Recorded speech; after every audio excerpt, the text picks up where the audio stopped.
Les disciples ont parlé toutes les langues. Ainsi, Dieu a voulu manifester la présence du Saint-Esprit en faisant parler toutes les langues à ceux qui l'avaient reçu.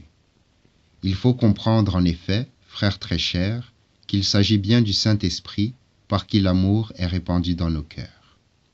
Et parce que l'amour devait rassembler l'Église de Dieu sur toute l'étendue de la terre, alors même un seul homme le pouvait, en recevant le Saint-Esprit qui lui faisait parler toutes les langues.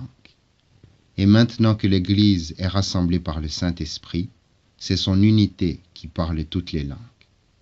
Par conséquent, si quelqu'un dit à l'un de nous « Est-ce que tu as reçu le Saint-Esprit, car tu ne parles pas toutes les langues ?» Voici ce qu'il faut répondre. « Parfaitement, je parle toutes les langues, car je suis dans ce corps du Christ, qui est l'Église, laquelle parle toutes les langues. » En effet, par la présence du Saint-Esprit, qu'est-ce que Dieu a voulu manifester, sinon que l'Église parlerait toutes les langues? Ainsi s'est accomplie cette promesse du Seigneur. Personne ne met le vin nouveau dans de vieilles outres, mais on met le vin nouveau dans des outres neuves, et le tout se conserve.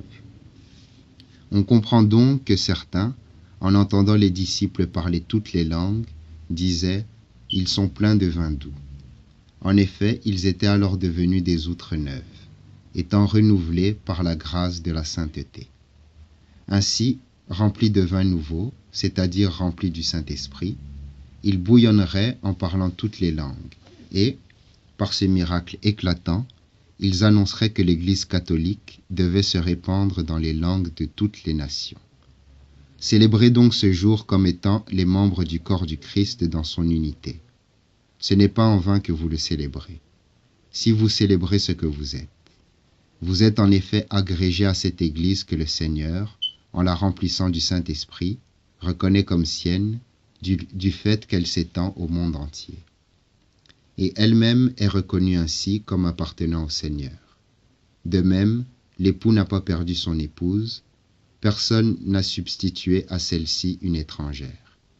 Vous êtes établis dans toutes les nations. Vous êtes donc l'Église du Christ, les membres du Christ, le corps du Christ et l'épouse du Christ.